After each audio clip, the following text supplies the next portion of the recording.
"If you were to start chewing it," said Mr. Wonka, "then that is exactly what you would get on the menu.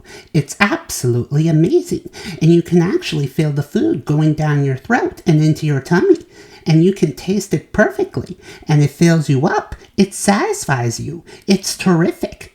"It's utterly impossible," said Veruca Salt. "Just so long as it's gum," shouted Violet Beauregarde. "Just so long as it's a piece of gum and I can chew it, then that's for me." And quickly she took her own world record piece of chewing gum out of her mouth and stuck it behind her left ear. "Come on, Mr. Wonka," she said. "Hand over this magic gum of yours and we'll see if the thing works." "Now, Violet," said Mrs. Beauregard, her mother, "don't let's do anything silly, Violet. I want the gum," Violet said obstinately. "What's so silly?" "I would rather you didn't take it," said Mr. Wonka gently. "You see, I haven't got it quite right yet. There are still one or two things—" "Oh, to blazes with that!" said Violet, and suddenly, before Mr. Wonka could stop her, she shot out a fat hand and grabbed the stick of gum out of the little drawer and popped it into her mouth. At once, her huge, well-trained jaws started chewing away on it like a pair of tongues. "Don't!" said Mr. Wonka. "Fabulous!" shouted Violet. "It's tomato soup! It's hot and creamy and delicious! I can feel it running down my throat!" "Stop!" said Mr. Wonka. "The gum isn't ready yet. It's not right." "Of course it's right," said Violet. "It's working beautifully. Oh my, what lovely soup this is!" "Spit it out," said Mr. Wonka. "It's changing!" shouted Violet, chewing and grinning both at the same time. "The second course is coming up! It's roast beef! It's tender and juicy! Oh boy, what a flavor! The baked potato is marvelous too! It's got a crispy skin and it's all filled with butter inside!" "But how interesting, Violet," said Mrs. Beauregard. "You are a clever girl." "Keep chewing, baby," said Mr. Beauregard. "Keep right on chewing. This is a great day for the Beauregards. Our little girl is the first person in the world to have a chewing gum meal." Everybody was watching Violet Beauregard as she stood there chewing this extraordinary gum.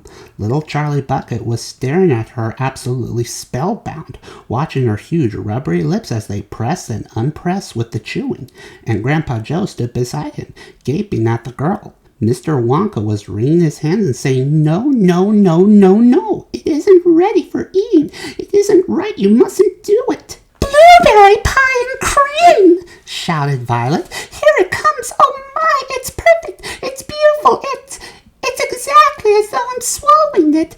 It's as though I'm chewing and swallowing great big spoonfuls of the most marvelous blueberry pie in the world." "Good heavens, girl!" shrieked Mrs. Beauregard, suddenly staring at Violet. "What's happening to your nose?" "Oh, be quiet, Mother, and let me finish," said Violet. "It's turning blue!" screamed Mrs. Beauregard. "Your nose is turning blue as a blueberry." "Your mother is right," shouted Mr. Beauregard. "Your whole nose has gone purple." "What do you mean?" said Violet, still chewing away. "Your cheeks!" screamed Mrs. Beauregard. "They're turning blue as well. So is your chin. Your whole face is turning blue." "Spit that gum out at once," ordered Mr. Beauregard. "Mercy, save us!" yelled Mrs. Beauregard. "The girl is going blue and purple all over. Even her hair is changing color. Violet! You're turning violet, Violet! What is happening to you?" "I told you I hadn't got it quite right," sighed Mr. Wonka, shaking his head sadly. "I say you haven't!" cried Mrs. Beauregard. "Just look at the girl now!" Everybody was staring at Violet, and what a terrible, peculiar sight she was. Her face and hands and legs and neck, in fact, the skin all over her body, as well as her great big mop of curly hair, had turned a brilliant purplish blue, the color of blueberry juice. "It always goes wrong when we come to the dessert," sighed Mr. Wonka. "It's the blueberry pie that does it, but I'll get it right one day, you wait and see." "Violet!" screamed Mrs. Beauregard. "You're swelling up!" "I feel sick," Violet said. "You're swelling up!" screamed Mrs. Beauregard again.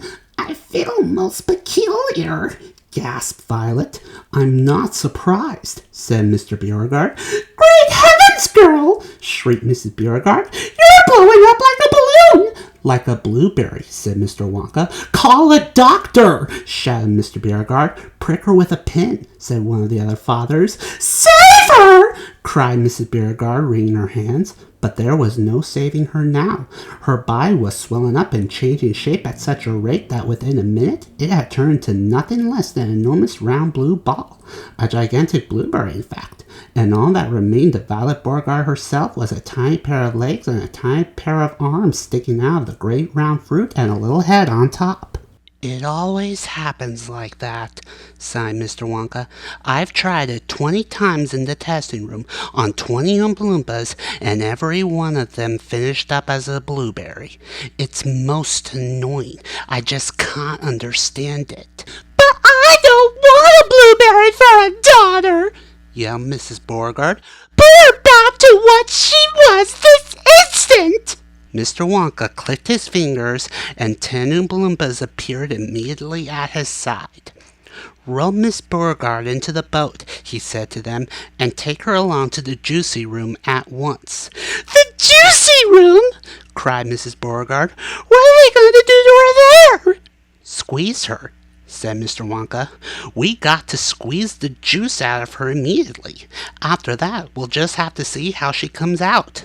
But don't worry, my dear Mrs. Beauregard. We'll get her repaired if it's the last thing we do. I am sorry about it all. I really am. Already, the 10 Oompa Loompas were rolling the enormous blueberry across the floor of the inventing room towards the door that led to the chocolate river where the boat was waiting. Mr. and Mrs. Beauregard hurried after them. The rest of the party, including little Charlie Bucket and Grandpa Joe, stood absolutely still and watched them go.